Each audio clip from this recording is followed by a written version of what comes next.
Hi everyone. In this video, I'm going to talk about the .NET architecture. But before getting into the details of the .NET architecture, let's try to understand how C++ code gets compiled. When you write a C++ code, you give it to a C++ compiler, and the C++ compiler then compiles the code into a machine code. By machine code, I mean the code which is understandable by your machine. This code is generated in the form of an executable, which then you execute on your machine. A C++ code, which is written on a Linux and compiled on the same machine, is going to run only on a Linux machine. If you are going to share the executable generated on your Linux machine with a Windows user, he will not be able to run this executable on the Windows machine. To run it on a Windows machine, you will again have to recompile your code on a Windows machine, and then only the generated executable can be run on the Windows machine. Similarly, it goes for a Mac OS. So let's see how things work in the .NET world. As I mentioned in my last video, the .NET supports different languages: C Sharp, F Sharp, Visual Basic Code, and there are other languages.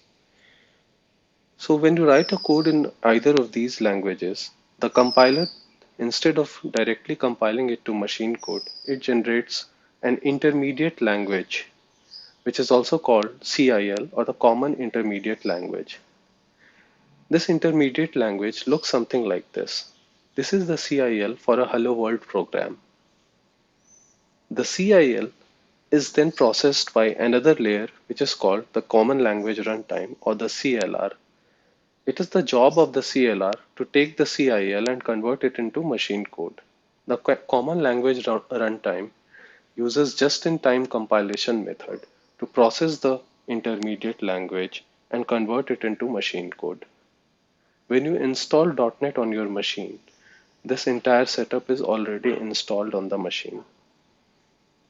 The CIL and the CLR are part of an open specification, which is called the Common Language Infrastructure. The question here is, why doesn't a C# compiler directly generates the machine code, and why the CIL? The advantage of using CIL is that it is CPU and platform independent. Remember the case of C and C++? The executable that is generated on a Linux machine, it can't be run on a Windows machine. But in case of C# or F# or any languages which is supported by .NET, the intermediate language, it is platform independent.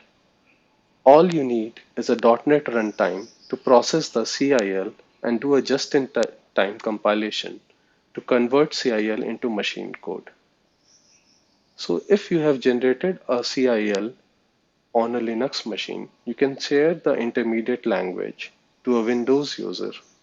The Windows user just needs to install the .NET runtime on Windows, and then he can pass this CIL to the .NET runtime on Windows, which will generate the machine code which is specific to Windows.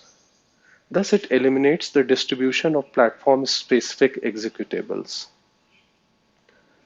Another advantage of this mechanism is that since the CIL is going to be processed by the runtime can check for security and safety of the executed code.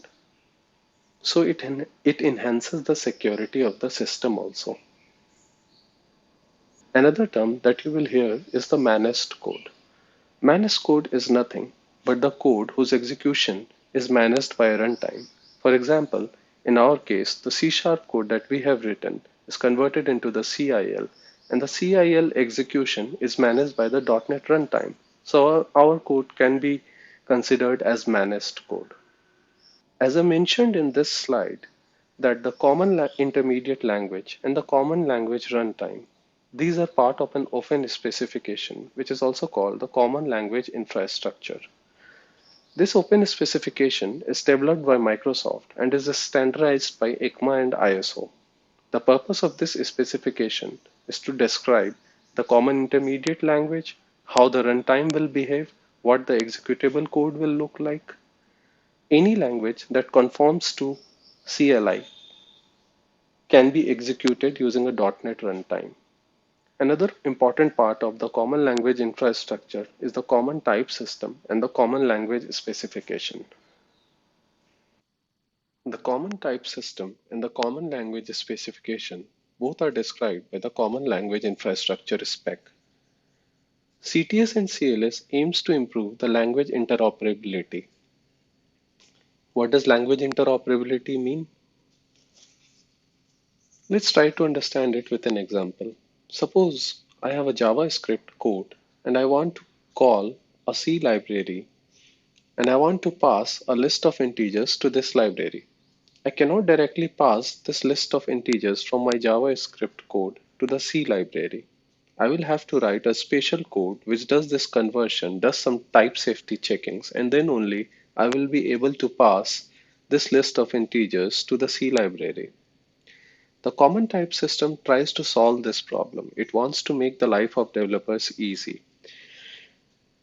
If there are two languages and both of them are CTS compliant, you can easily pass the data type from one language to another without writing any special code. So that is the aim of the CTS. CTS defines rules which languages must follow when working with types. Every language brings its own data type. C Sharp has its own data type and F Sharp has its own data type. But since both these languages are CTS compliant, which means that they have developed their data type on top of CTS. For example, integer in these languages, they get finally converted into a common data type, which is int32. So the passing of data type from these languages from one to another is easier. Similarly, CLS aims to improve the interoperability between different languages. It puts together different language commonalities. A library written in one language should be usable by other languages as if these were written in the same languages. This is the aim of CTS and CLS. So all the .NET Framework libraries, they are CLS compliant, which means that any .NET CLS compliant language can use these libraries. This is the power of CTS and CLS. The developer doesn't have to care in which language the library he is going to use in his application is implemented. He uses the library as if it was written in the same language. In this section, let's try to understand the role of libraries in .NET. What is a library? A library, in its simplest term, is a collection of APIs. For example, I have written a console app and I want to print something to the console. I'm not going to write a code which prints to the console. Instead, I will use a function already provided by .NET, which is the console.writeLine in this case. This is the API which is already provided and implemented by the .NET library. In the .NET world, you will often hear two terms, BCL and FCL. BCL stands for the Base Class Library. Base Class Library contains the core set of features.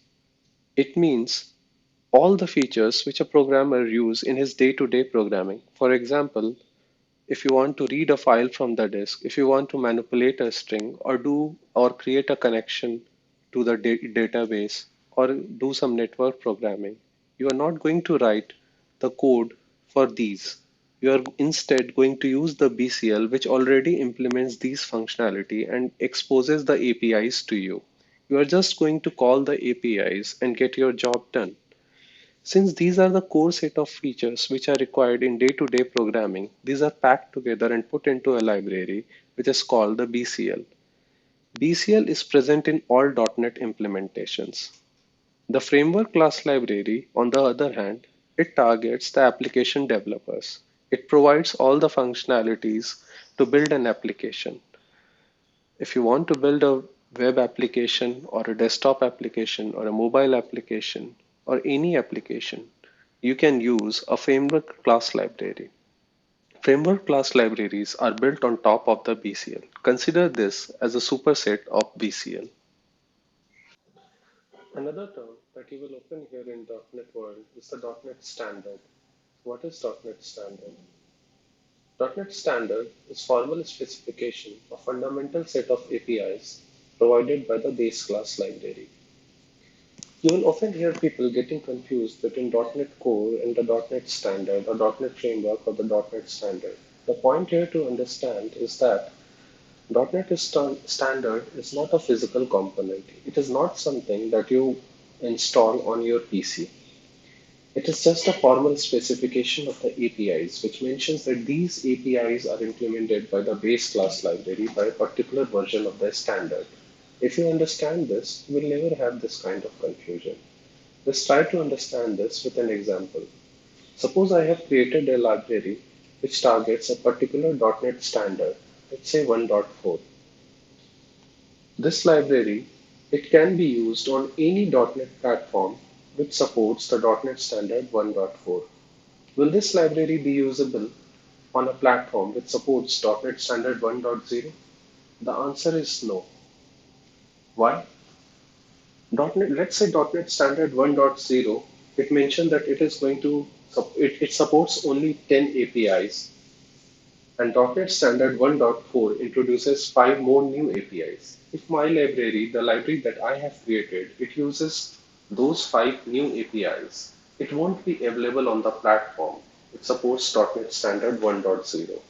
So that is the reason my library will not work on a platform which is uh, which is on an older version of the .NET Standard.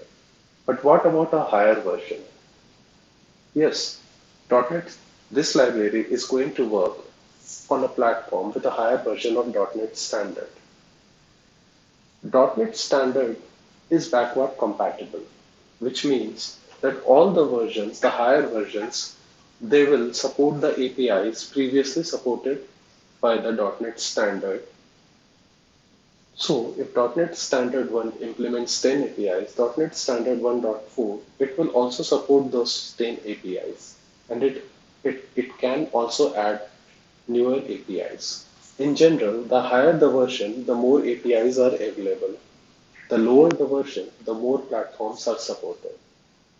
So when you are creating a library, you will have to make a choice whether you want to use new APIs or you want to support more platforms. One more point regarding .NET Standard is that .NET Standard is mainly intended for library developers. The apps they generally target a .NET version, a .NET Framework version, or a .NET Core version.